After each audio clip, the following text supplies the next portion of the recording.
Officer Lucas Reed lived alone on the edge of a snowy mountain town, his heart as cold as the wind that howled through Maple Hollow.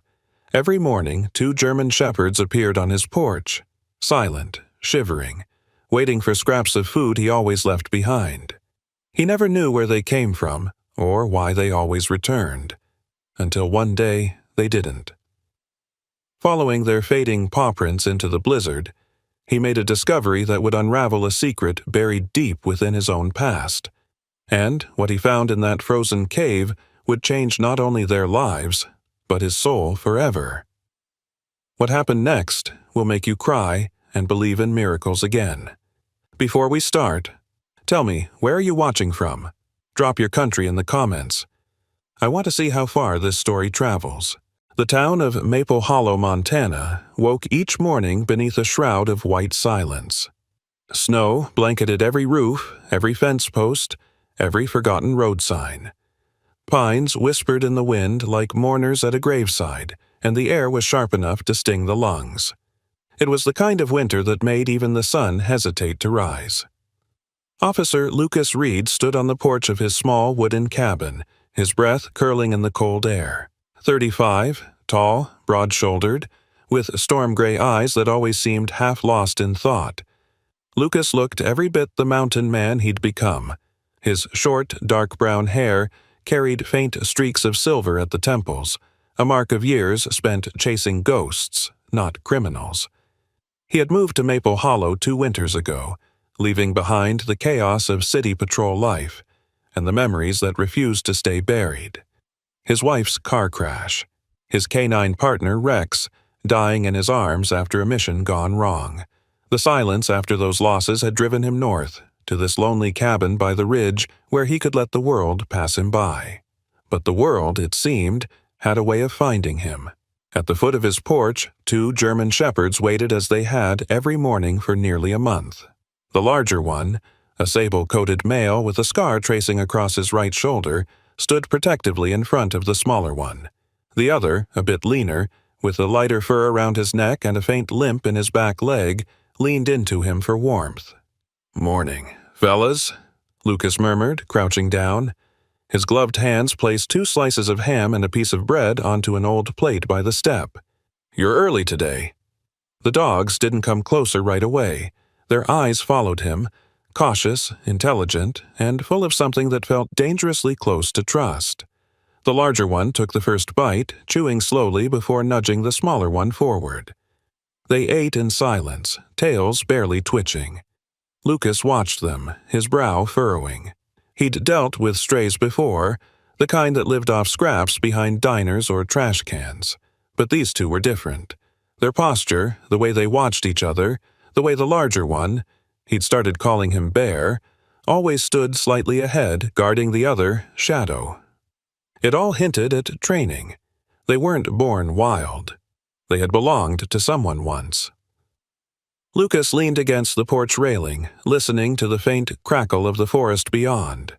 The snow was falling lightly now, drifting down in soft flakes that clung to the shepherd's fur like scattered stars. "You boys from town?" he asked. "Or did someone leave you out here to freeze?" The dogs said nothing, of course. They simply looked at him.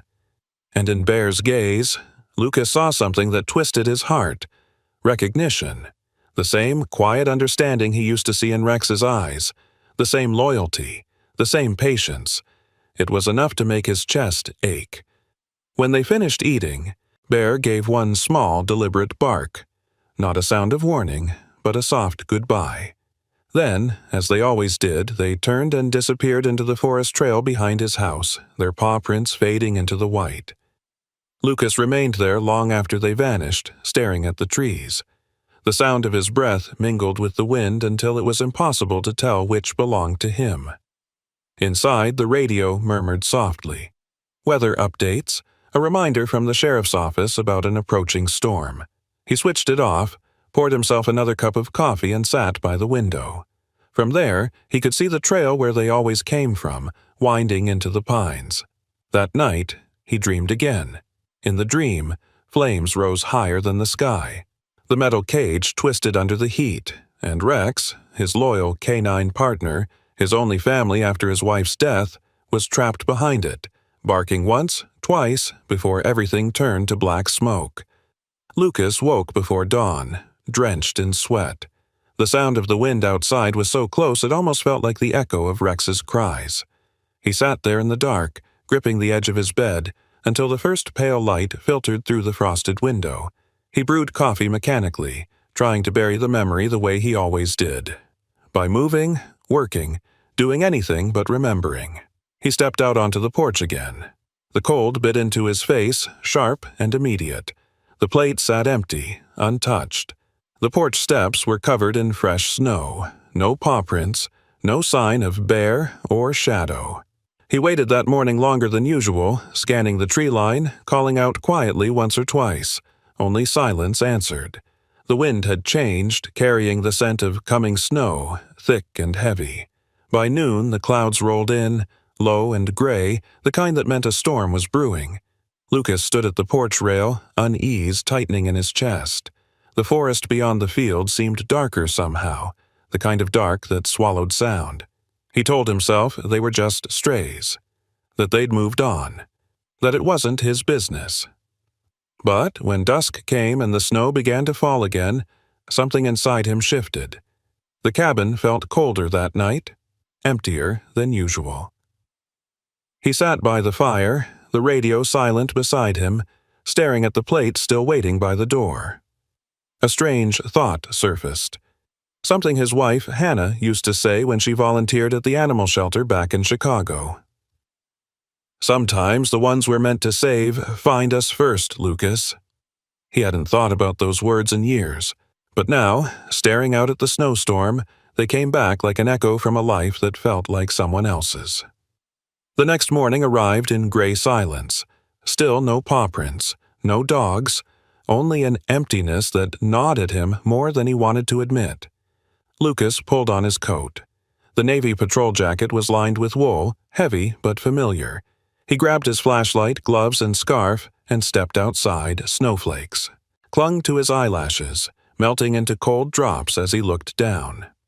There, faint, nearly buried beneath the new layer of snow, were the remnants of paw prints leading away from the porch. The trail bent toward the ridge, disappearing into the tree line. Something in his gut twisted. He hesitated for only a second before locking the door behind him. The wind cut across the yard, howling like it had a warning to give. Lucas didn't care. He adjusted his collar, tightened the strap on his flashlight, and stepped off the porch. The snow crunched beneath his boots as he began to follow the prints. Faint, uneven, but still visible, leading him straight into the forest's waiting silence. The forest beyond Maple Hollow had its own kind of silence, not the gentle stillness of peace, but the kind that pressed against the ears, thick and alive. Officer Lucas Reed trudged through it, his boots sinking deep into untouched snow as he followed the faint trail that wound through the pines. The morning had already dimmed beneath the approaching storm. The sky was heavy with clouds the color of steel, and the air bit sharply at his face with every gust of wind. The paw prints were easy to spot at first. 2 sets side by side, leading steadily away from the cabin. But as he descended deeper into the trees, the snow grew thicker and began to blur the edges, leaving only the faintest depressions to guide him. He paused occasionally, crouching to examine the prints. Each step looked slower than the last, the spaces between them shortening. Then he noticed something that made him stop completely. A single drop of red on the snow. Blood. He leaned closer. The crimson had already begun to crystallize from the cold, forming a small frozen bloom against the white. A few more drops trailed forward, and soon he could see faint streaks beside the paw prints, like something being dragged. His chest tightened. "Damn it," he muttered under his breath, his voice barely audible over the moan of the wind. "Hang on, boys." The forest seemed endless, a maze of shadows and whispering branches. The deeper he went, the more it felt as though the world itself was closing in around him, the trees leaning, the air thickening, the cold gnawing at the edges of his resolve. Every step sent sharp pain up his legs as the snow reached higher, halfway to his knees. He pushed on, his flashlight beam slicing through the gray. Somewhere ahead, between the wailing gusts of wind, he thought he heard it. A faint sound, almost a cry. It was soft, broken, but unmistakable. A whimper. Lucas froze, holding his breath. "Bear? Shadow?" he called out, voice steady but urgent. No answer, but the sound came again. Closer this time, faint and fading. He moved toward it, weaving between the trees, the noise guiding him like a fragile thread through the storm. The trail ended at a rise of stone. A line of jagged boulders jutted up from the snow, their bases half buried beneath frozen drifts. Between them, where the earth dipped into shadow, he saw a narrow opening, a cave, or rather a hollow torn into the mountainside. The sound came from inside. Lucas crouched, shining his light through the narrow entrance. At first, it caught only damp rock and hanging icicles. Then, just as he was about to move closer, the light reflected off something dark and wet, the sheen of matted fur. His stomach dropped. He pushed his way inside. The space was cramped and cold, the air stale with the scent of wet earth and iron. The beam of his flashlight wavered as his breath came heavy. When his eyes adjusted, he saw them. The two German shepherds, collapsed, against the far wall of the cave. Bear, the larger of the two, lay curved protectively around the smaller one, his front legs wrapped partially over Shadow's body as though shielding him from the cold.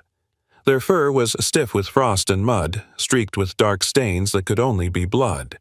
The snow that had blown into the cave had already begun to melt beneath their bodies, turning the ground beneath them into a slushy pool of red and brown. Lucas's heart clenched painfully in his chest. "Oh no.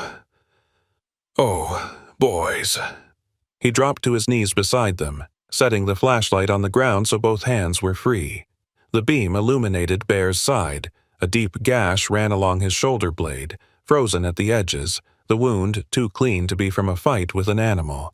It looked like shrapnel, or a blade had caught him. Shadow's back leg was twisted, the fur torn away in a raw patch that had bled freely before freezing.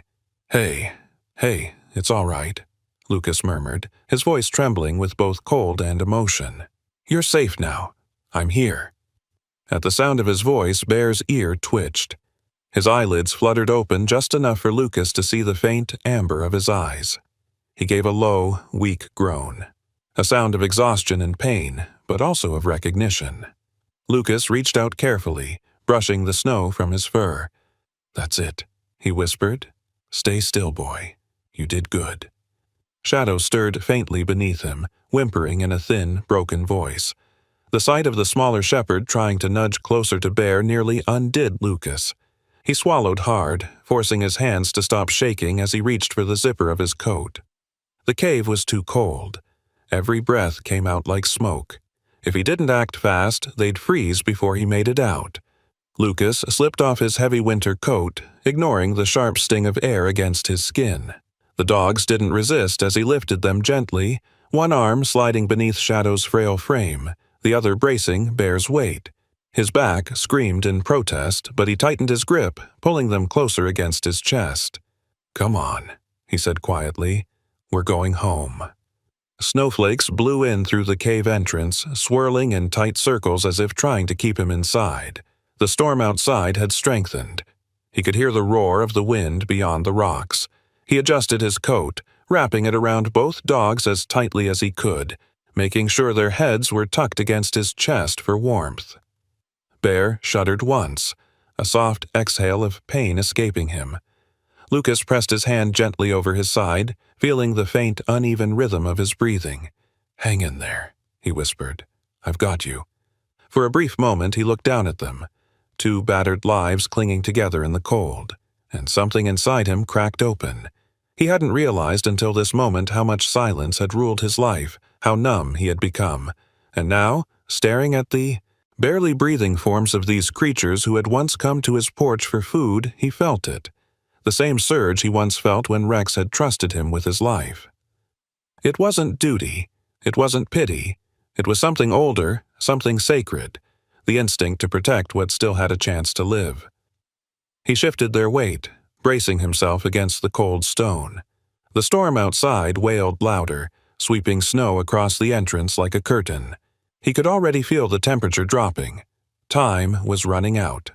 Lucas tightened the coat around the 2 German shepherds, pulled them close, and took one last deep breath. Then, gritting his teeth, he pushed out of the cave into the blizzard, the wind howling against him as he began the long climb back toward home, carrying both dogs through the heart of the storm. By dawn, the storm had broken, leaving behind a landscape carved in white silence. The air outside Lucas's cabin was brittle, every breath a puff of frost. Inside, the fireplace burned low, its last embers fighting against the morning chill. Lucas sat on the floor beside the 2 German shepherds, wrapping another blanket over them. Their fur was damp, but their breathing had steadied. He'd spent most of the night tending their wounds, cleaning the cuts, rubbing warmth into their paws, whispering to them when the wind howled through the shutters. Bear, the larger of the 2, was still weak but alert. Every now and then his eyes opened, amber glints flickering in the firelight, as though trying to recognize the man who had saved them. Shadow slept pressed against him, breathing shallowly but alive. Lucas leaned back, exhausted, every muscle sore. He hadn't felt this kind of bone-deep fatigue since his days in active patrol duty. But there was something else, too. A flicker of warmth he hadn't known in years, the quiet satisfaction that came from saving something worth saving. When the first rays of sunlight touched the frosted window, Lucas knew he couldn't keep them here without help. He bundled them gently into the back seat of his patrol truck, laying an old wool blanket beneath them. The vehicle groaned as it started, the engine coughing before catching. As the tires crunched over frozen gravel, the town of Maple Hollow slowly came into view. A scattering of log cabins and snow-laden roofs, smoke curling from chimneys like ghosts drifting upward into the pale sky. The veterinary clinic stood on the edge of town, a squat building of brick and timber with a faded sign that read, Monroe Animal Care. Lucas parked near the front and stepped out, his boots creaking against the ice. The door chimed softly as he entered, bringing with him the cold scent of winter. Behind the reception counter stood Dr. Clara Monroe, a woman in her late 20s with auburn hair tied into a low ponytail and gray eyes that carried both tiredness and focus. She wore a white coat over a flannel shirt and dark jeans tucked into worn snow boots. There was an air of practiced calm about her, the kind born from long nights and too many injured animals. She looked up from a stack of paperwork as Lucas entered, her brows lifting in surprise.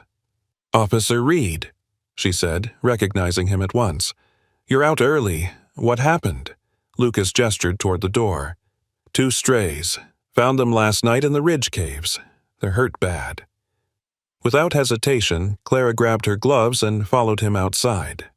When she saw the dogs lying in the back of his truck, her expression softened into something close to heartbreak. "Oh, you poor souls," she whispered. She motioned for Lucas to help her carry them inside.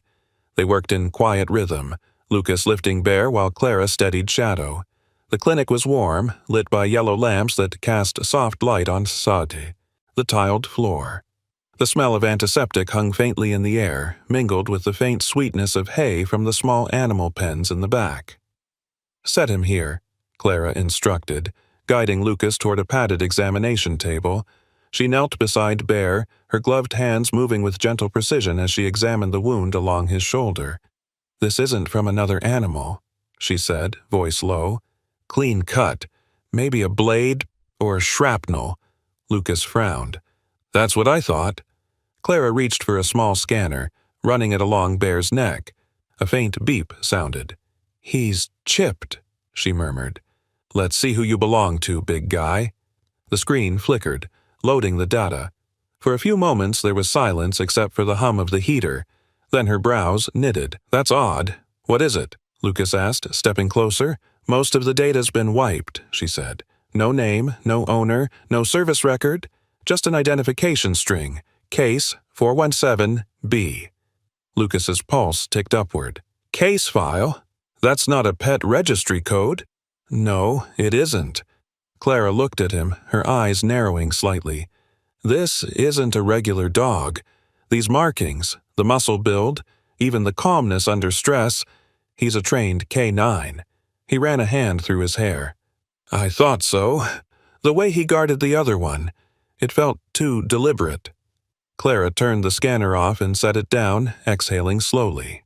I remember that code, actually, she said after a pause. Years ago, when I worked with a rescue unit in Wyoming, there was a canine facility called Iron Crest. It burned down in a fire that was strange, to say the least. Officially, they called it an accident during training, but no one ever explained why every file tied to that base disappeared. Lucas looked at Bear, who shifted slightly under the blanket. You think he's from there? Clara nodded. The age fits.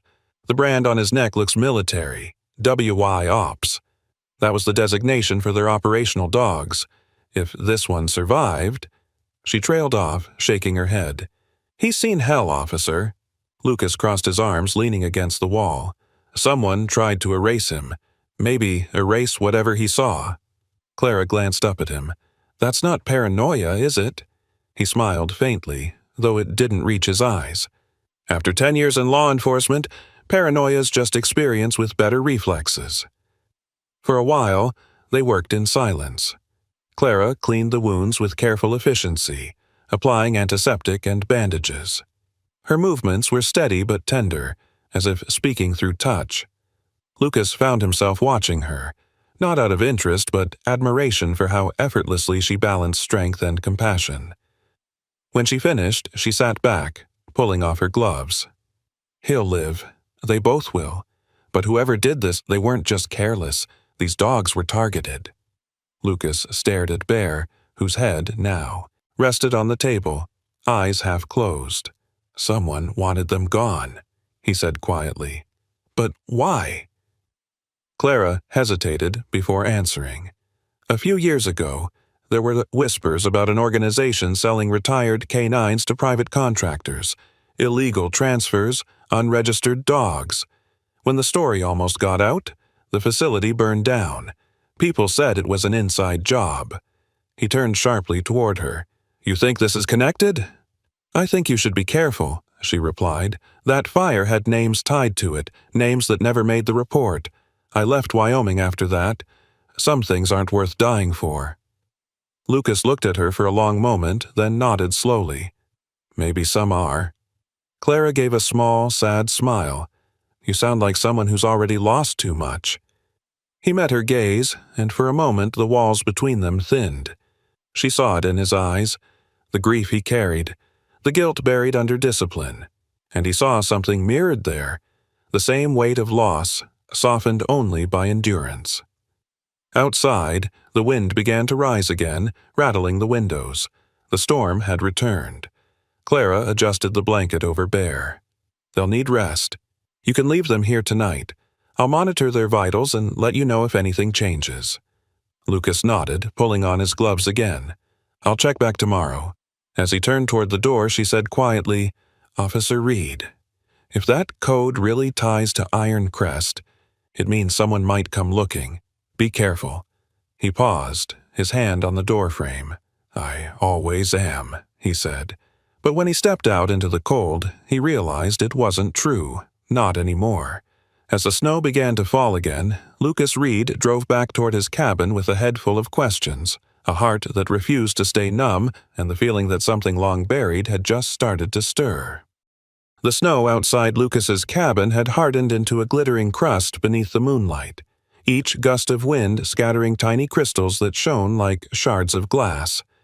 Inside, the wood stove crackled softly, throwing a warm glow across the walls. The two German shepherds, Bear and Shadow, slept near the fire, their breathing steady. It had been 3 days since Lucas brought them home from Dr. Clara Monroe's clinic. Both were healing well, their fur regaining its luster, their eyes no longer hollow with fear.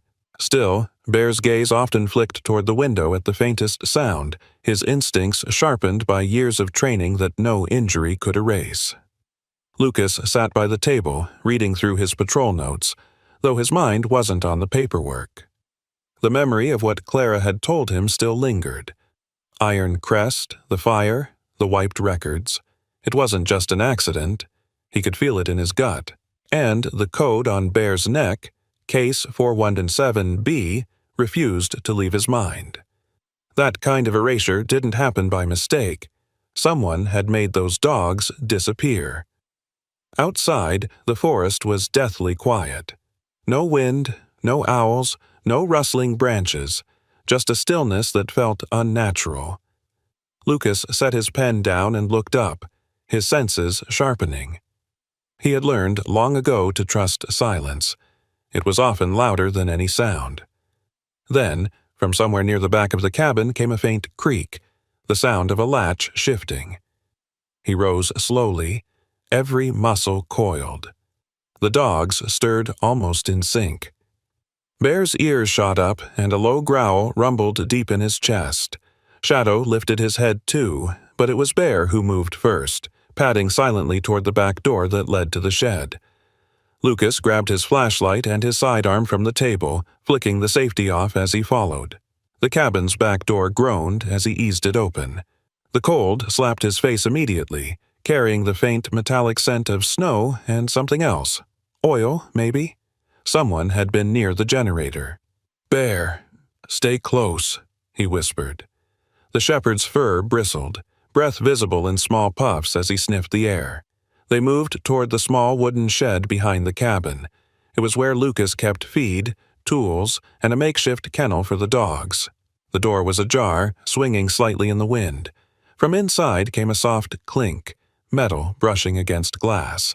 Lucas raised his flashlight, its beam cutting through the darkness. "Who's there?" A figure jerked upright near the kennel.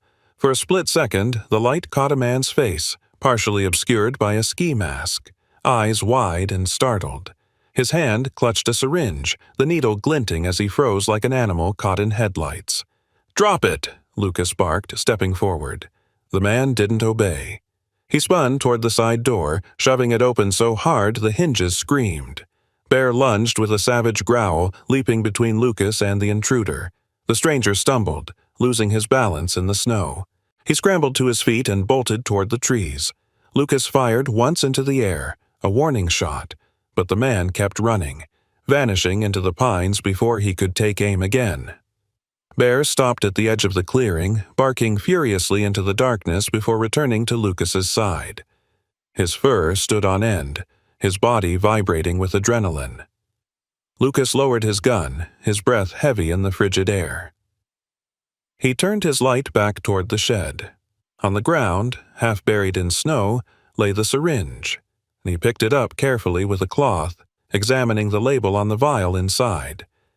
Ket X27, a high-dose animal tranquilizer, not something a hunter would carry. He looked toward the kennel. The water bowl inside had been tampered with. The snow beneath it was slightly discolored, as if something had spilled. His jaw tightened. "Someone tried to poison you," he muttered, glancing at Bear, who was still snarling softly. "But they didn't expect you to be trained." He sealed the syringe in a small evidence bag from his patrol kit. The markings on the vial were faint but official, military grade. This wasn't random.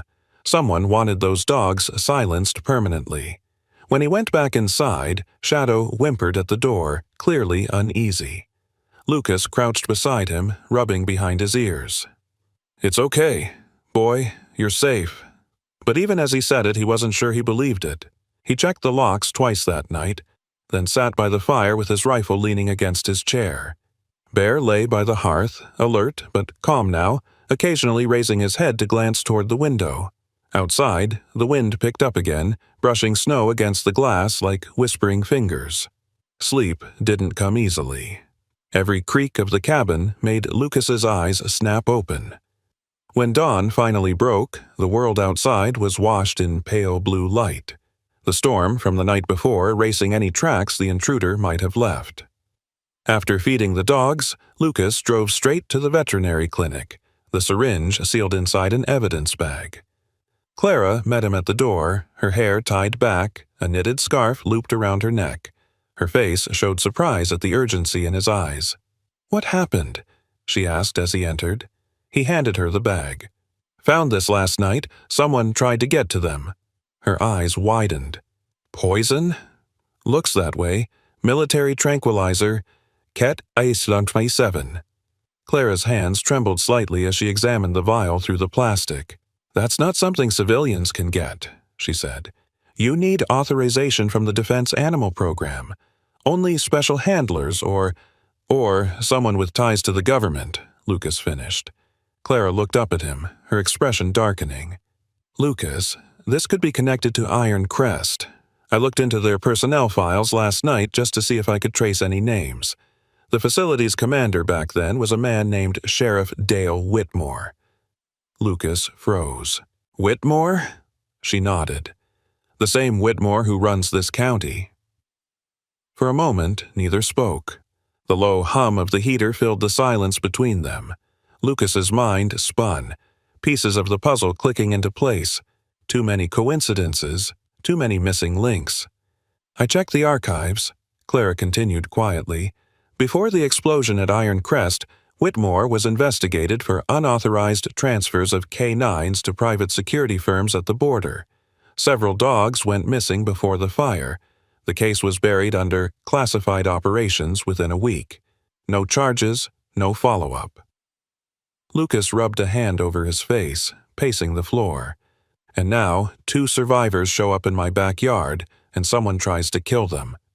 Someone with access, Clara said, voice low. Someone who knows exactly what those dogs might expose. Lucas exhaled, the weight of realization pressing down on him. If Whitmore's involved, this isn't just a case of illegal trade, it's a cover-up. Clara stepped closer, her tone softer now. You can't confront him yet, not without proof. You need to stay quiet, keep them safe. He nodded slowly, though a storm was already building behind his eyes. Quiet's never been my strong suit.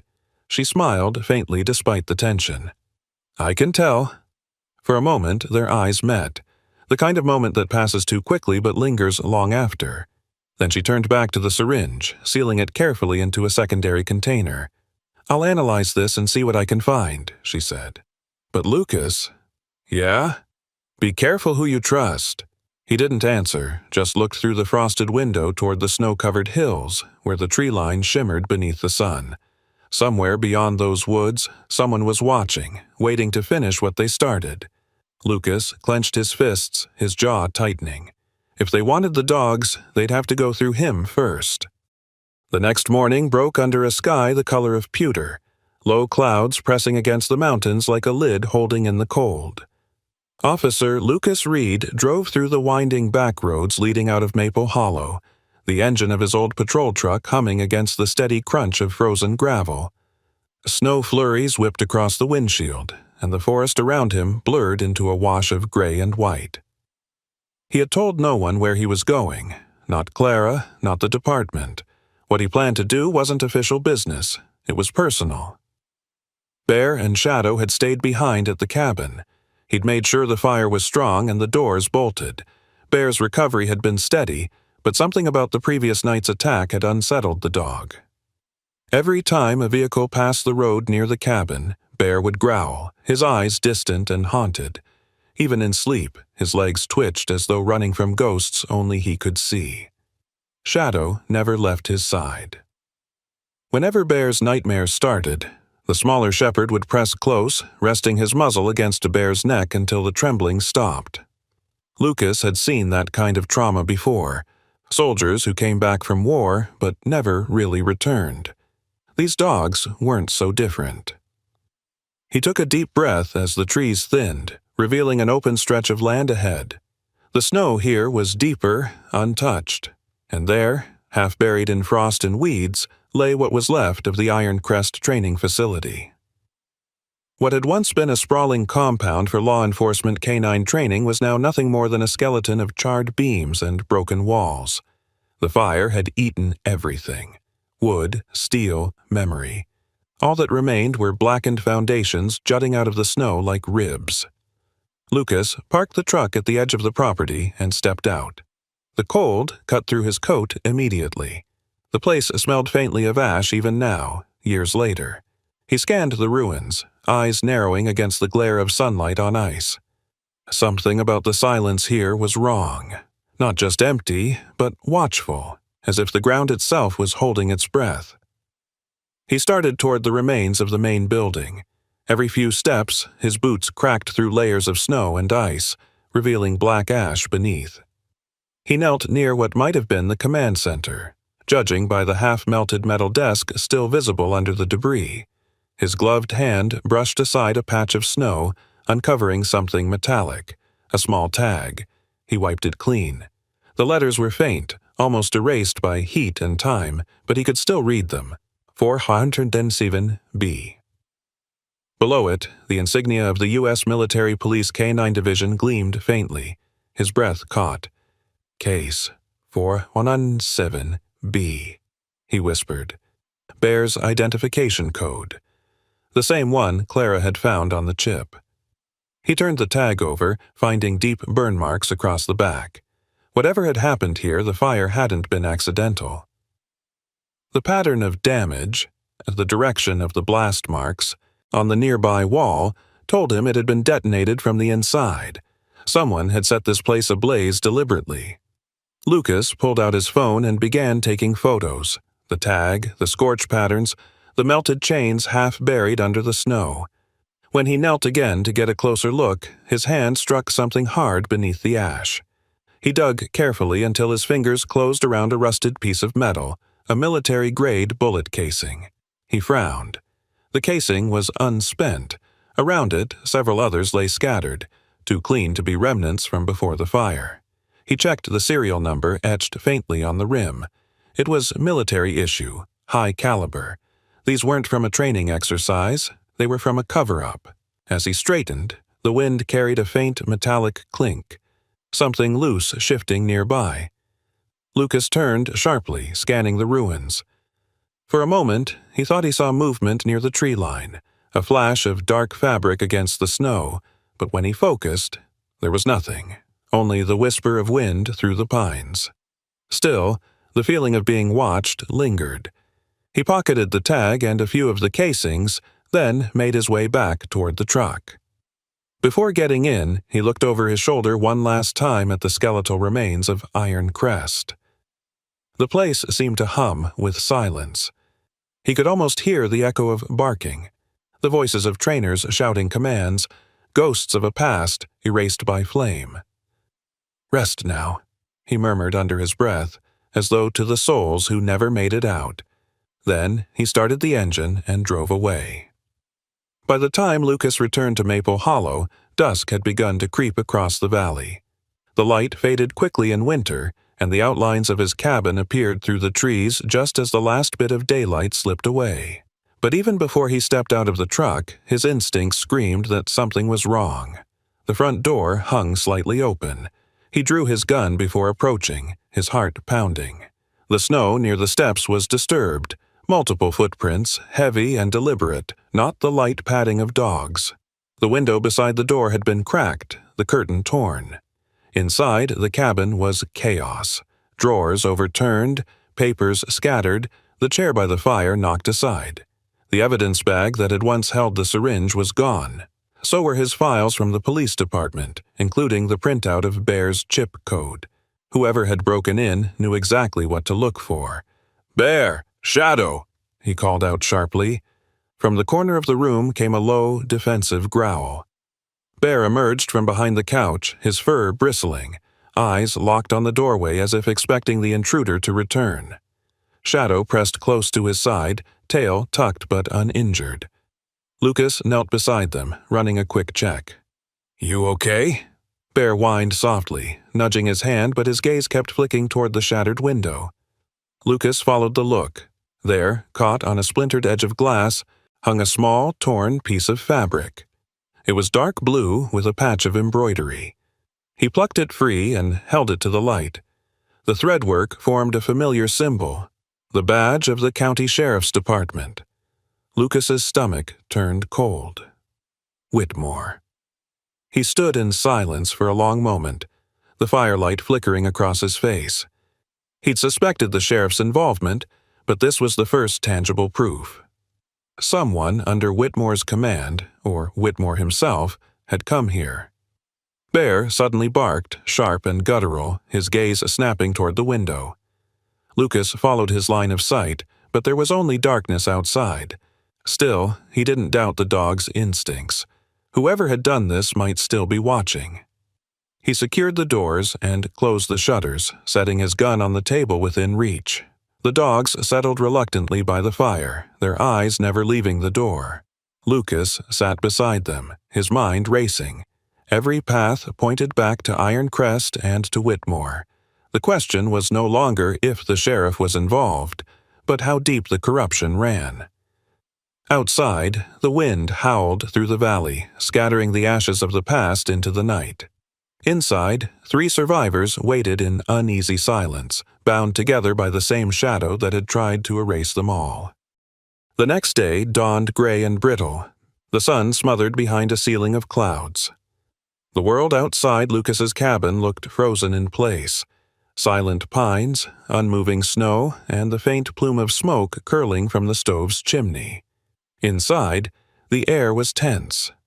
Bear sat upright near the door, alert and restless, while Shadow paced in slow circles. They seemed to sense something brewing.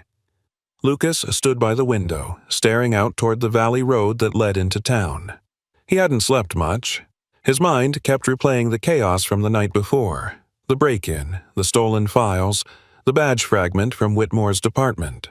He turned the fabric piece over in his hand again, rubbing the edge between his fingers like a talisman of betrayal. He didn't want to believe it. Sheriff Dale Whitmore had been his superior for nearly 4 years. A broad-shouldered man in his late 50s with gray hair trimmed neatly, always wearing a crisp sheriff's uniform, hat slightly tilted forward as though hiding his eyes. To the people of Maple Hollow, Whitmore was the face of law and order, dependable, calm, respected. To Lucas, until recently, he had been a mentor, but now, with the puzzle pieces aligning, all Lucas could see behind that badge was rot. He holstered his gun, grabbed his keys, and whistled softly. "Stay," he told Bear and Shadow. The dogs obeyed, though Bear gave a low growl as Lucas stepped out. "It's okay, buddy," he added quietly. "I'll handle it." The drive to the sheriff's office took less than 15 minutes. The town was still waking up. Storefronts shuttered, smoke rising from diners, the sound of snowplows scraping against the asphalt. When Lucas parked outside the small brown brick building that housed the department, his reflection in the frosted window looked older, harder. Inside, the fluorescent lights hummed overhead. A deputy at the front desk, Mark Delaney, a tall man in his early 30s with a red beard and a kind face, looked up from his paperwork. "Morning, Reed. You look like hell." Lucas gave a humorless smile. "It's been a long night. The sheriff in?" Mark nodded toward the back office. "Yeah, but he's in one of his moods. Good luck." Lucas didn't wait for permission. He walked straight past the cubicles, his boots echoing against the linoleum, and stopped at the glass door marked Sheriff Dale Whitmore. The blinds were half closed, but he could see the silhouette of the man inside, broad frame leaning over the desk, writing something. Lucas knocked once and entered. Whitmore looked up immediately. His eyes, pale blue and calculating, flickered with something almost like irritation. "Lucas," he said, voice deep and measured, "you look like you've been digging through graves. What brings you here?" Lucas shut the door behind him. "We need to talk." Whitmore leaned back in his chair, lacing his fingers. "That sounds serious. Sit down." "I'll stand," Lucas said, crossing his arms. He dropped the fabric piece onto the desk. "Recognize that?" Whitmore glanced at it briefly, expression unreadable. "Looks like part of a uniform patch. Where'd you find it?" "In my cabin, after someone broke in last night." Whitmore raised an eyebrow, his face still calm. "You're saying one of my men did that?" "I'm saying whoever it was had access to sheriff-issued gear, and they knew exactly what to take, every file I had on Iron Crest, including the chip data from Bear." At the mention of the name, Whitmore's fingers twitched. He covered it quickly by reaching for a pen. "You're chasing ghosts, Reed. That place burned down years ago. Nothing left but rumors." Lucas's jaw tightened. Then maybe you can tell me why I found a tag marked 417B in the rubble, or why 2 canines from that same facility just showed up in my yard, alive." For the first time, Whitmore's calm cracked. His gaze flicked toward the blinds, then back to Lucas. "You've been trespassing on federal property. That's a felony." "Cut the crap, Sheriff." Lucas stepped forward, voice low and sharp. "I know what Iron Crest was, and I know what you did there." Whitmore's face hardened. "Watch yourself, son." "I'm not your son," Lucas said, leaning closer. 417B wasn't a training code. It was a cover file. You sold those dogs, didn't you? Military canines, reprogrammed and trafficked to private contractors. When the investigation closed in, you torched the place. You killed everyone, human or canine, who could talk. For a moment, the office went utterly silent. Then Whitmore gave a slow, dismissive smile. "You've been reading too many conspiracy blogs. You sound like Monroe. She fill your head with this nonsense?" Lucas didn't answer. His gut twisted. That single slip, using Clara's name, was all the confirmation he needed. He turned for the door. "You'll answer for this." "Read," Whitmore called after him, voice calm again, almost fatherly. "Be careful what you dig up. Not every truth deserves daylight." Lucas didn't look back. The air outside felt heavier than before.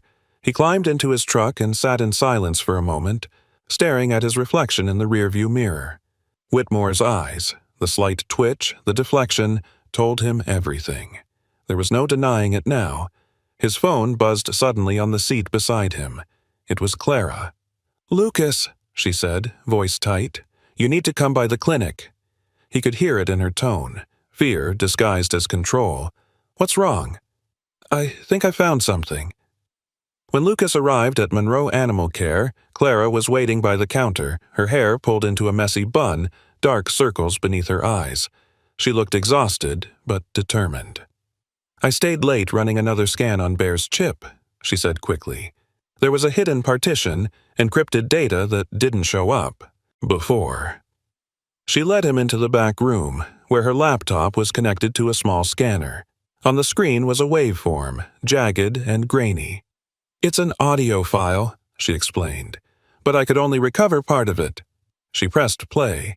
The recording crackled with static, then a man's voice, panicked, shouting over the roar of flames, filled the room. "Don't let them burn us! Get the dogs out! Don't—" The rest dissolved into distortion and silence. Lucas's heart dropped. Jesus. Clara swallowed hard. "The timestamp matches the night of the explosion." That was one of the handlers. They were trapped inside. He clenched his fists, the truth burning through him like acid. Whitmore did this. He blew the place to bury his crimes. Clara hesitated. "Lucas, there's more." She turned her phone toward him. A text message glowed on the screen from an unknown number. "Stop digging, or they'll disappear again." Her voice shook slightly. "It came in 20 minutes ago. No ID, no traceable source."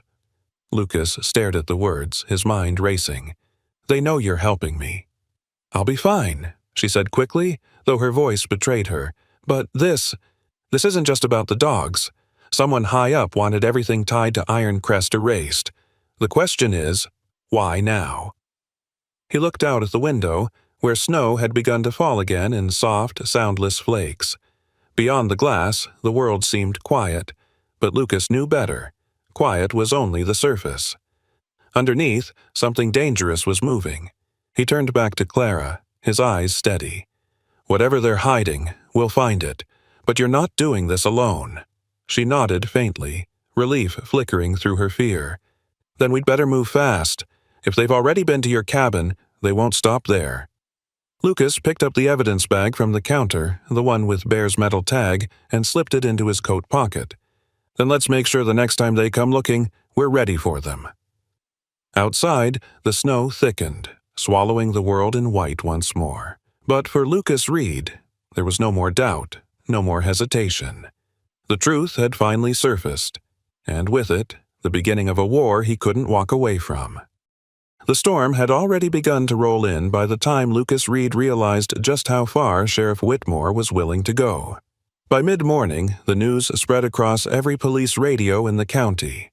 Officer Lucas Reed, wanted for obstruction of justice, tampering with evidence and interference in an ongoing investigation. The words were cold, official, and cruelly deliberate. Lucas sat in his truck on the outskirts of Maple Hollow, the hum of the heater the only sound in the cab. His badge lay on the dashboard, glinting faintly under the gray light. He had been stripped of his authority with a single transmission, hunted by the same men he'd once called brothers. Outside, snow began to fall, thin flakes swirling against the windshield like ash. Bear and Shadow sat quietly in the back seat, watching him with steady, trusting eyes. They didn't understand the politics, the betrayal, or the lies, but they understood danger. Lucas ran a hand over his face, exhaustion cutting deep into his bones. He could still hear Whitmore's voice from the night before, calm, measured, the voice of a man who'd already decided the ending. Not every truth deserves daylight, son. Damn you, Lucas muttered, turning the key. The engine growled to life. He looked at Bear through the rearview mirror. We're not giving up, you hear me? The shepherd gave a faint huff, the kind that almost sounded like agreement. He drove north, following the old logging trail that wound through the mountains. The radio scanner on his dash crackled occasionally with chatter. Search units dispatched to his last known location, roadblocks forming along Route 29. Whitmore wasn't wasting time. As he reached the foothills, the wind picked up. The storm was thickening fast, blowing sideways across the mountain road. The forest loomed around him like a dark cathedral, branches heavy with ice.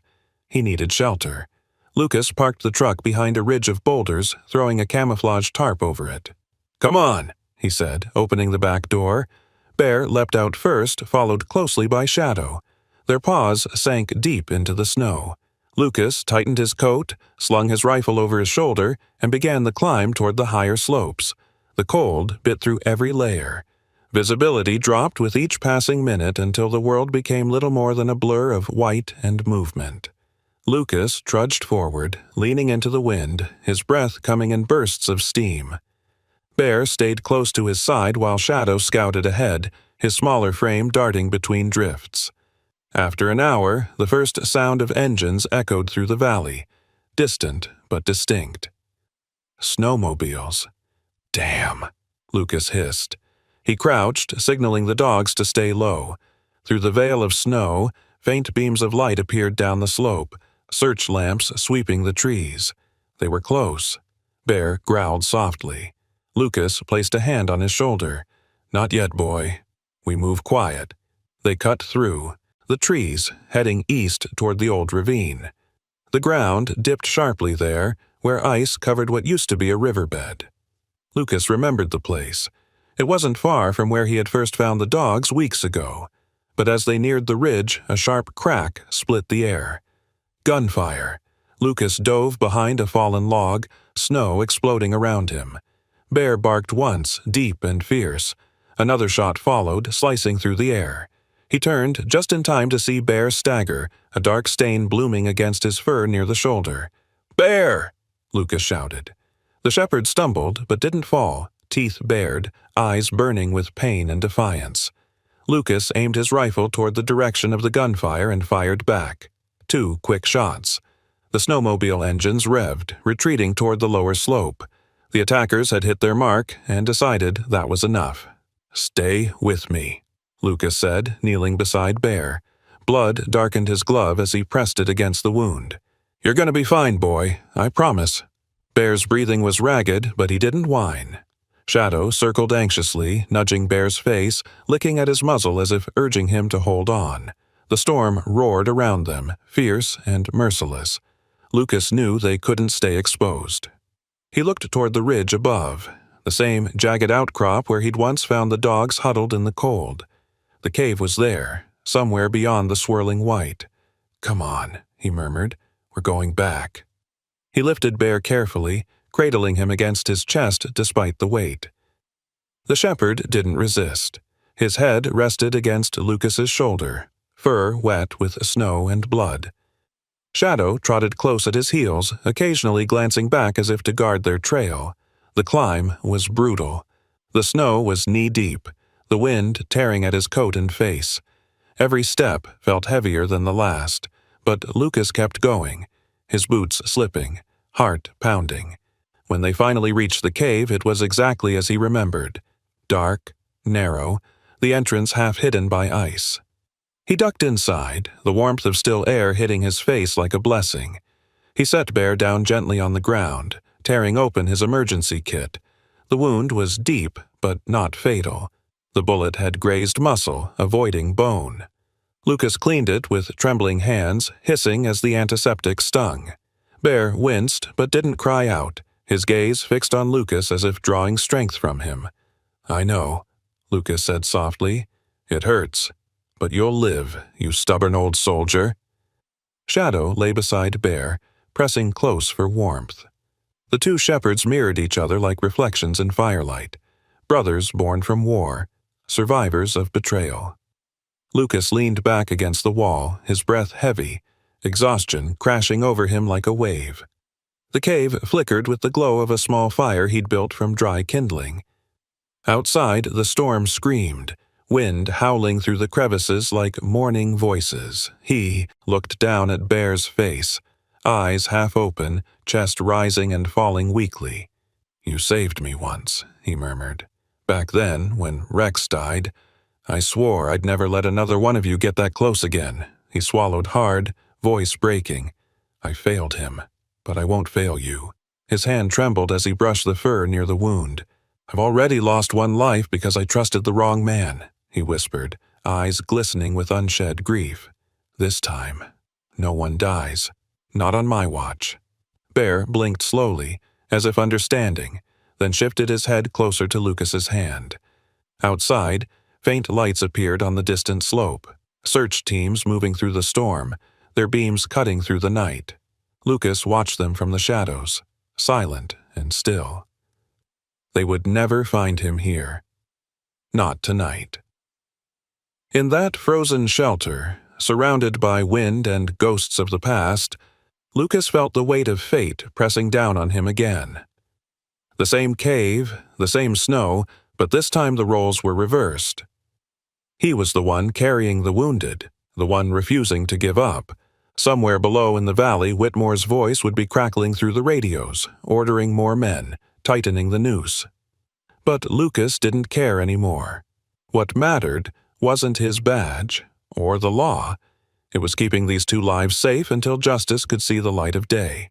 And as the wind screamed against the rock, Lucas Reed whispered a promise to the storm itself. "You'll have to bury me before you bury them." Snow still crowned the peaks of Maple Hollow, but down in the valley, spring had begun to stir. The frost on the trees melted into glistening rivulets, and the wind that once carried only the sharp bite of winter now smelled faintly of pine and wet earth. It was the first true morning of peace in a long time. 3 weeks had passed since the firefight beneath the mountain, and the town that once whispered half-truths about Lucas Reed now spoke his name with gratitude and awe. The scandal surrounding Sheriff Dale Whitmore had erupted across national headlines. Corrupt sheriff exposed an illegal canine trafficking ring, and with it came the long-delayed reckoning of Iron Crest. Whitmore, now stripped of his badge, stood trial in the federal courthouse in Billings. Lucas had testified before the grand jury, his voice steady as he described the night he found the 2 dogs bleeding in the snow, the coded tag, the erased data, and the threats that followed. The courtroom had been silent as the FBI presented the recovered chip recordings and transaction records Clara had uncovered. When the verdict was read, life imprisonment without parole, the gavel struck like thunder. Justice at last had found its voice. Lucas hadn't stayed to watch Whitmore led away in handcuffs. He had quietly left the courtroom, stepping into the sunlight beyond the marble steps. There were reporters shouting his name, flashbulbs popping, microphones extended like bayonets. But he ignored them all. He didn't need the noise. The truth was enough. Now, standing on the porch of the newly built rescue center, he watched the sunrise spill over the ridge, painting the sky in gold and rose. A hand brushed lightly against his shoulder. Still watching the horizon? He turned to see Clara Monroe, her auburn hair loose around her shoulders, dressed in a soft gray sweater beneath a brown utility jacket. She had traded her sterile clinic for open air, her hands for the first time free of gloves and bandages. Her eyes, once heavy with exhaustion and loss, now carried a quiet, resilient light. "Old habits," Lucas replied, his lips curving into a faint smile. "Spent too many mornings waiting for trouble to come over that line." Clara smiled back, leaning against the railing beside him. "And now?" "Now," he said, exhaling slowly. "I'm just making sure the peace sticks around." Behind them stretched the compound they had built together, a wide fenced field backed by a cluster of small wooden kennels, a converted barn serving as a shelter and training center. The sign at the entrance read, "Iron Haven Canine Rescue." It had been Clara's idea to reclaim the name as an act of healing. From across the yard came a bark, hoarse but strong. Bear limped slightly as he trotted toward them, the scar on his shoulder a faint silver line beneath his coat. His left ear no longer twitched at sounds, but his eyes were sharp, bright with pride. Round his neck hung a leather collar embossed with the words, "Honor Captain." Shadow followed close behind, smaller, quicker, carrying a chew toy in his mouth. The two shepherds looked inseparable now, the grizzled veteran and his energetic apprentice. Lucas crouched down, rubbing Bear's fur. "You're supposed to be resting, Captain," he said. Bear huffed through his nose as if to protest. Shadow dropped the toy at Lucas's boots and barked once, demanding playtime.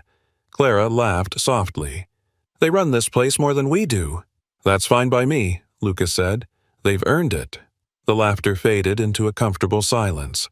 Birds sang somewhere in the trees, and the world felt right again. Fragile, perhaps, but real. Clara glanced at him, her expression thoughtful. "You know, the Bureau offered you the promotion again," she said quietly. "Special Task Unit for Interstate Crimes. Big title, bigger paycheck. You sure you want to give that up?" Lucas looked at the fields beyond, where sunlight danced across the snowmelt. "I've seen what power does to people who start thinking their badge makes them untouchable," he said. "Whitmore taught me that lesson better than anyone." He turned back to her, his gaze gentle. "I'd rather build something that lasts than chase ghosts for the rest of my life." Clara nodded, her eyes glistening. "Then we'll build it together." They stood side by side, the breeze lifting her hair, the scent of morning grass mingling with the soft panting of the dogs. Lucas reached for her hand, fingers brushing hers. For the first time in years, there was no hesitation, no fear of losing what he loved. She squeezed his hand back, smiling. "You know, I think Rex would have liked this place." Lucas's voice softened. "Yeah, he would have." He looked toward Bear and Shadow, who had started chasing each other through the yard, snow scattering under their paws. "They're his legacy, too." Clara leaned her head against his shoulder. "Then maybe you finally kept your promise." He thought about that for a moment. The promise he'd made in the cave, the vow not to lose another life to duty or silence. Watching Bear bark joyfully as Shadow tugged playfully at his tail, he knew the promise hadn't just been about saving them. It had been about saving himself. From behind them came the crunch of tires on gravel. A black SUV pulled up near the entrance, and Agent Samuel Porter stepped out, still wearing his FBI jacket though the sun had warmed the day. He carried a folder under his arm, his expression as composed as ever. "Morning, Reed. Dr. Monroe," he greeted, offering a faint smile. "Agent Porter," Lucas said, shaking his hand. "Didn't think I'd see you up here again." Porter glanced around the rescue site, clearly approving. "Couldn't resist seeing how my favorite fugitives turned heroes were doing." He handed Lucas the folder. "Official Closure Report. The Iron Crest. Investigation is concluded. The government has decided to recognize Bear and Shadow as official canine retirees with full honors." Clara blinked in surprise. "You mean, they'll be recorded in the Federal Registry," Porter said. "Their service acknowledged. Their story, your story, will be used for future training ethics reforms. It's..." Poetic justice, I suppose. Lucas smiled faintly. Poetic's one word for it. Porter nodded, his tone softening. You did good, Reed. Not many men would have gone that far for 2 dogs. Lucas looked at Bear and Shadow again, their tails wagging against the golden light. They weren't just dogs, he said simply. They were the truth that everyone else was too afraid to hear. The agent gave a respectful nod. Then you keep that truth alive, officer. He tipped his cap slightly before heading back to the SUV. As the vehicle disappeared down the road, Clara slipped her arm around Lucas's waist. The morning sun climbed higher, washing the world in warmth and gold. Bear barked once, a low, steady sound, and Shadow answered with a happy yelp. Lucas smiled, whispering, "That's the sound of peace." Clara looked up at him. "No," she said softly, her voice full of quiet conviction. "That's the sound of home." He kissed her forehead, pulling her close as the wind stirred the pines and carried the faint laughter of life reborn. The scars would always remain, but beneath them, something new had taken root. Faith, love, and a purpose greater than either of them alone. And as the light touched the Iron Haven rescue sign once more, it gleamed with the promise that even in the coldest winters, justice and kindness could bloom again. Snow still crowned the peaks of Maple Hollow, but down in the valley, spring had begun to stir. The frost on the trees melted into glistening rivulets, and the wind that once carried only the sharp bite of winter now smelled faintly of pine and wet earth. It was the first true morning of peace in a long time. 3 weeks had passed since the firefight beneath the mountain, and the town that once whispered half-truths about Lucas Reed now spoke his name with gratitude and awe. The scandal surrounding Sheriff Dale Whitmore had erupted across national headlines. Corrupt sheriff exposed an illegal canine trafficking ring, and with it came the long-delayed reckoning of Iron Crest. Whitmore, now stripped of his badge, stood trial in the federal courthouse in Billings. Lucas had testified before the grand jury, his voice steady as he described the night he found the 2 dogs bleeding in the snow, the coded tag, the erased data, and the threats that followed. The courtroom had been silent as the FBI presented the recovered chip recordings and transaction records Clara had uncovered. When the verdict was read, life imprisonment without parole, the gavel struck like thunder. Justice, at last, had found its voice. Lucas hadn't stayed to watch Whitmore led away in handcuffs. He had quietly left the courtroom, stepping into the sunlight beyond the marble steps. There were reporters shouting his name, flashbulbs popping, microphones extended like bayonets, but he ignored them all. He didn't need the noise. The truth was enough. Now, standing on the porch of the newly built rescue center, he watched the sunrise spill over the ridge, painting the sky in gold and rose. A hand brushed lightly against his shoulder. Still watching the horizon? He turned to see Clara Monroe, her auburn hair loose around her shoulders, dressed in a soft gray sweater beneath a brown utility jacket. She had traded her sterile clinic for open air, her hands for the first time free of gloves and bandages. Her eyes, once heavy with exhaustion and loss, now carried a quiet, resilient light. "Old habits," Lucas replied, his lips curving into a faint smile. "Spent too many mornings waiting for trouble to come over that line." Clara smiled back, leaning against the railing beside him. "And now?" "Now," he said, exhaling slowly, "I'm just making sure the peace sticks around." Behind them stretched the compound they had built together, a wide, fenced field backed by a cluster of small wooden kennels, a converted barn serving as a shelter and training center. The sign at the entrance read, "Iron Haven K9 Rescue." It had been Clara's idea to reclaim the name as an act of healing. From across the yard came a bark, hoarse but strong. Bear limped slightly as he trotted toward them, the scar on his shoulder a faint silver line beneath his coat. His left ear no longer twitched at sounds, but his eyes were sharp, bright with pride. Around his neck hung a leather collar embossed with the words, "Honor Captain." Shadow followed close behind, smaller, quicker, carrying a chew toy in his mouth. The two shepherds looked inseparable now, the grizzled veteran and his energetic apprentice. Lucas crouched down, rubbing Bear's fur. "You're supposed to be resting, Captain," he said. Bear huffed through his nose as if to protest. Shadow dropped the toy at Lucas's boots and barked once, demanding playtime. Clara laughed softly. "They run this place more than we do." "That's fine by me," Lucas said. "They've earned it." The laughter faded into a comfortable silence.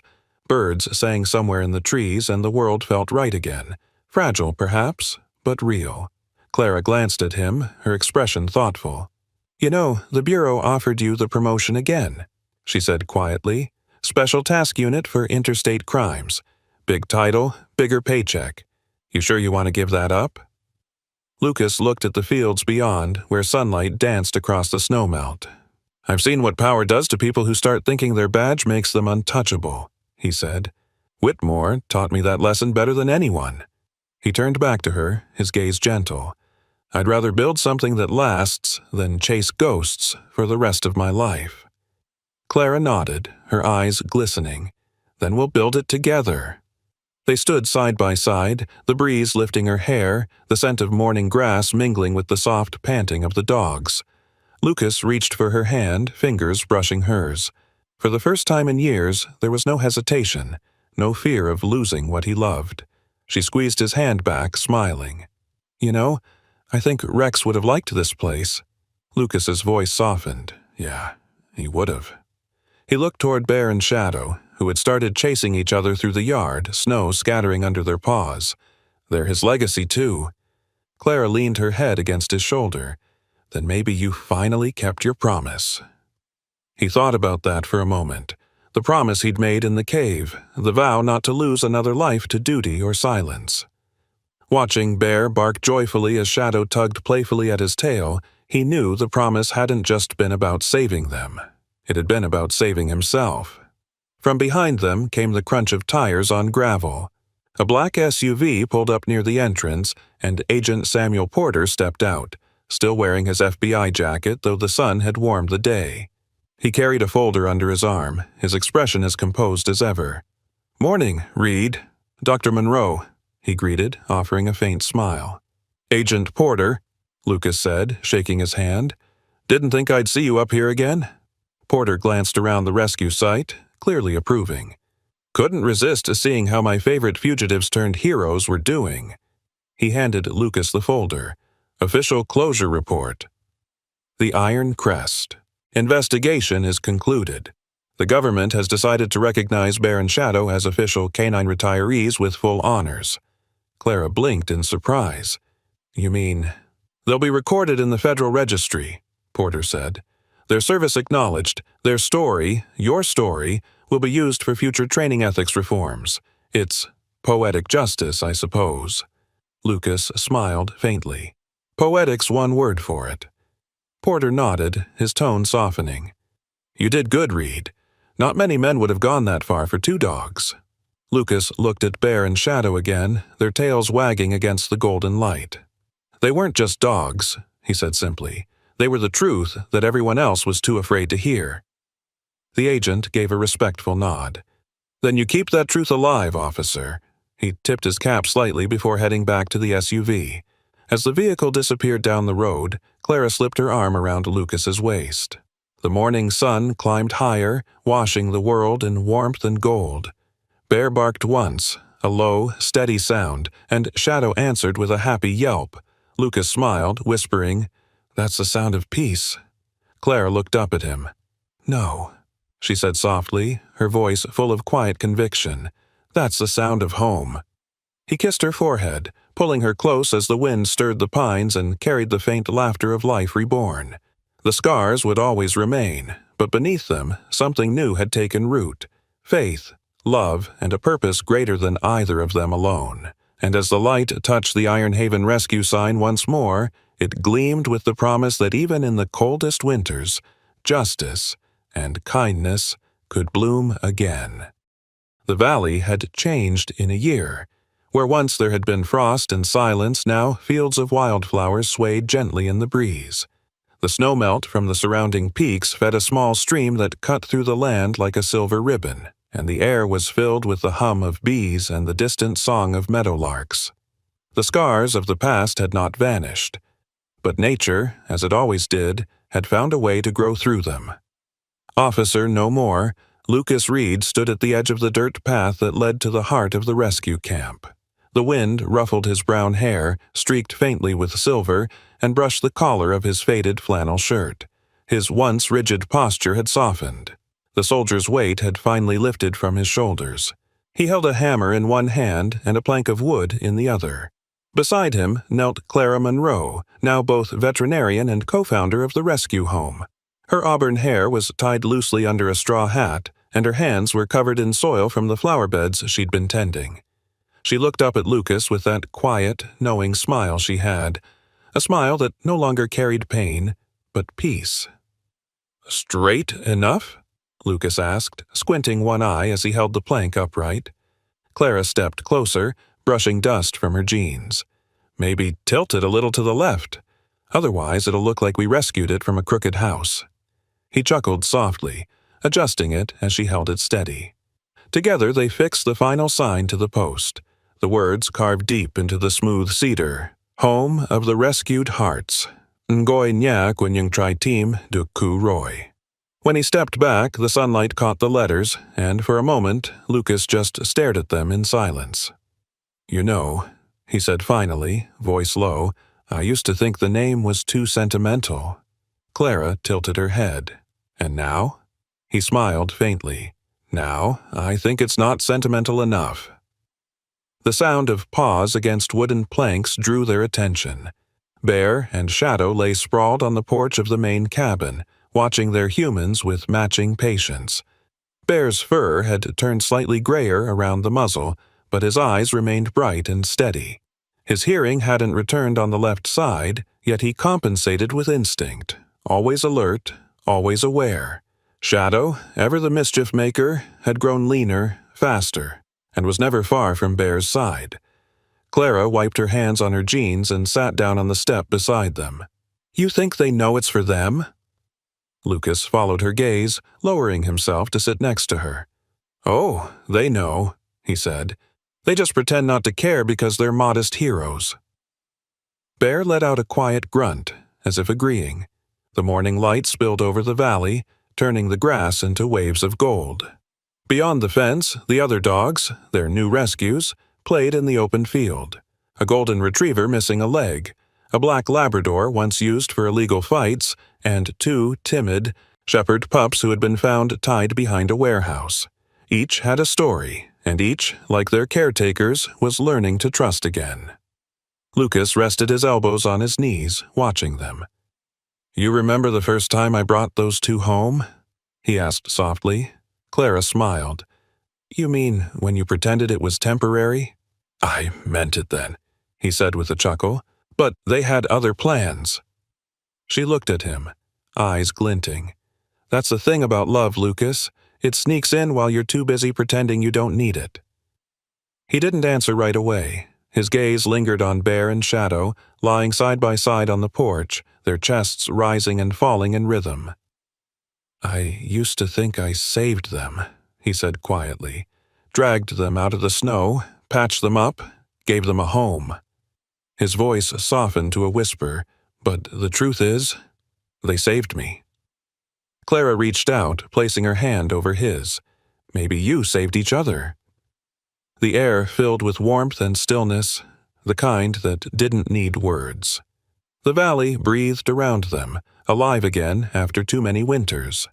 The sun climbed higher, glinting off the water trough in the tin roof of the barn. Inside, tools clinked as volunteers began their morning rounds, feeding, brushing, and training the dogs that now called this place home. Among them was Eli Turner, a 20-year-old ex-rookie from the local academy, lanky with a freckled face and a heart too big for his own good. He wore a faded sheriff's cap that had once belonged to Lucas, his uniform replaced by denim overalls and a bandana around his neck. "Morning, boss," Eli called from across the field, waving a feed bucket. "You want me to start the water line for the East Pens?" "Go ahead," Lucas shouted back. "And don't flood it this time." Eli laughed, tipping his cap. No promises. Clara smiled. He reminds me of you, you know. Always stubborn, always trying to prove something. Lucas smirked. Yeah, except I looked better in a uniform. She nudged him playfully, then glanced up at the sky. You think Whitmore ever thinks about this place? About what he tried to destroy? Lucas shook his head slowly. Men like him don't think, they justify. But maybe that's punishment enough. He'll have all the time in the world to sit in that cell and wonder why the people he stepped on are the ones who found peace. Clara was quiet for a moment. I used to think forgiveness meant letting go of justice, she said softly. Now I think it just means choosing not to carry hate anymore. Lucas turned to her, his expression tender. You always find the right words. I had a good teacher, she replied. The sun had reached the top of the ridge now, washing everything in light. Bear shifted his head toward the warmth, eyes half closed, while Shadow rolled onto his back, legs kicking lazily at the air. Their peace was contagious. A breeze swept through the valley, rustling the wooden sign. The words caught the light again. Home of the rescued hearts. Lucas stood, stretching. We should plant the rest of the seedlings before the volunteers steal all the good spots. Clara rose beside him, brushing dirt from her knees. I'll grab the trowels. You grab the courage. He grinned. Fair trade. They moved together toward the garden patch beside the barn, where the soil was dark and rich. As Clara knelt to plant a young sapling, Lucas drove the stake beside it, pressing the earth down firmly. The wind carried their laughter across the fields, mingling with the barking and distant birdsong. From the porch, Bear lifted his head, one ear twitching. His gaze followed Lucas and Clara, then drifted toward the sun. For a moment, his reflection shimmered faintly in the light, the deep gold of his eyes bright, alive, and full of peace.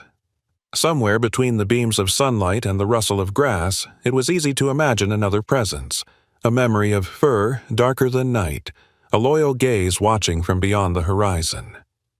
Rex, the fallen canine partner Lucas once lost, seemed to linger there in spirit, his legacy now carried on by the two shepherds who had outlived the fire. Lucas paused mid-dig, looking up as if sensing it too. He smiled faintly, the kind of smile reserved for ghosts who never truly leave. Good to see you, old friend, he whispered under his breath. Clara looked up. What was that?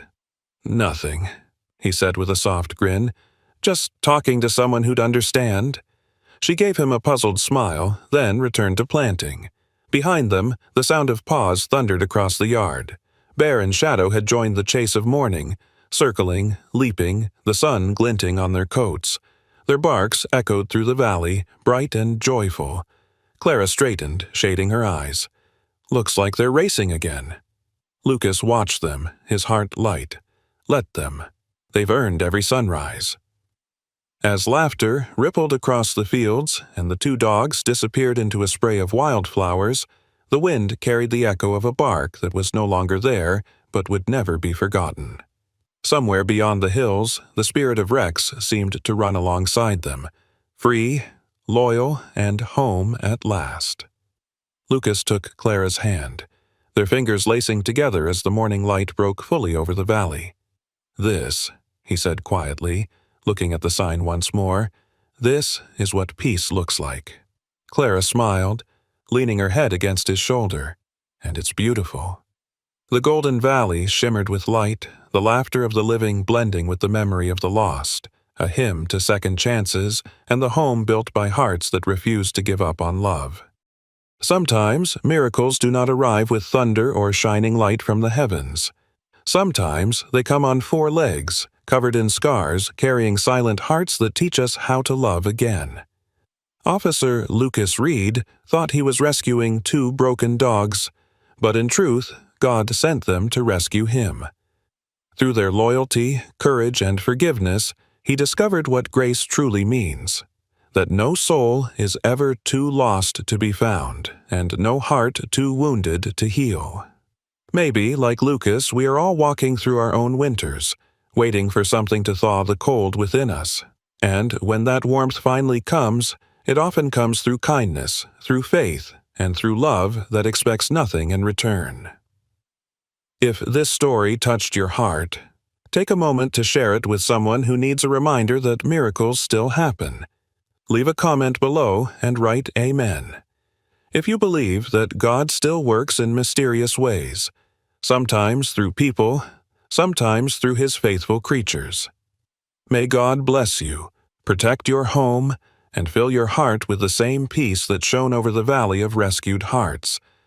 And if you felt hope while watching this, please subscribe and join us in spreading stories of faith, compassion, and second chances. Amen.